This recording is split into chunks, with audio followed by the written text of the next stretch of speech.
The Bible did not give us a picture that all churches that existed in biblical times were perfect. As a matter of fact, the Bible was so honest to us that churches that existed in Bible times had their problems. They did not only have their problems, there were bad people that existed in the church. An example of one of these bad people in the church was Simon the magician, who offered money to the apostles, giving power with which they work signs and wonders. But the disciples rebuked him, scolded him. So today in church, we have heard reports of pastors, prophets, Jews, and the likes who have consulted spiritualists to get power so that they will have more people in their church and they will be able to perform signs and wonders. So the Bible did not tell us that the church was a perfect church, and up till now it is not yet a perfect church.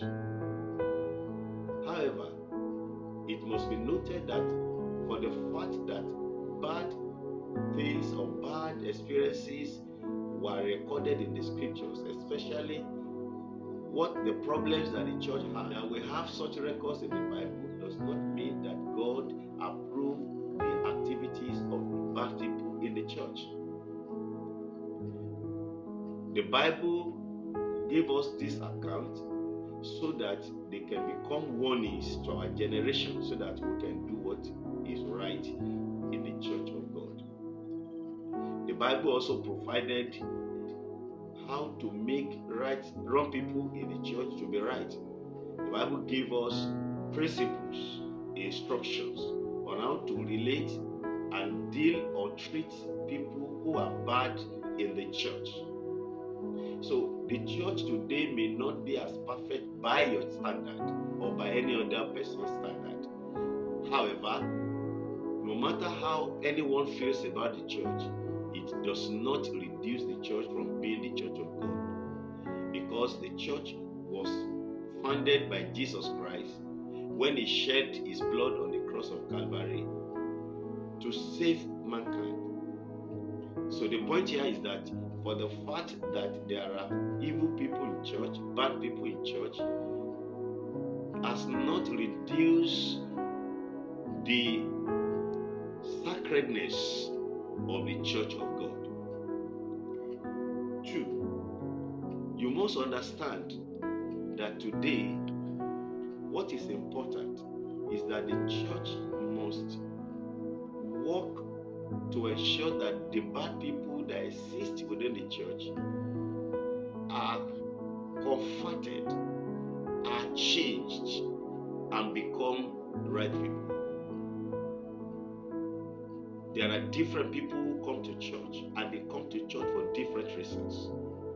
But whatever be the case, those of us who are Christians, who are godly people in church, must ensure that the light of God prevail over the darkness in the church. Jesus said, the light shines and the darkness cannot overpower it. The church must admit that there are people within the church setting who don't belong to Christ, and our duty is to ensure that these individuals become God's people, or we should ensure that evil practices do not overcome the good work that Jesus began in church and commanded us to continue. So you who is a child of God, you who is a Christian, should ensure that you do not join bad people and you do not emulate bad practice in church. The best way to conquer the evil in the church is that the children of light must insist that light must prevail, and that they must do this primarily by their own exemplary living. So you as a child of God, ensure that whosoever is involved in any bad thing in church, you do not join them, no matter how much you love them, no matter how much influential they are in your life. The church remains the church of God. The church is a good place with good people. Few individuals who are sent by the devil to rubbish the integrity of the church cannot be enough to make the church lose its value. I pray with you that wherever you are, your light will shine and darkness will not prevail over your light. Wherever you are as a Christian and as a child of God, raise the banner of righteousness, raise the banner of right things in the church, so that the name of the Lord will continue to be glorified. It is well with you. I'll meet you again. I'm Simeon.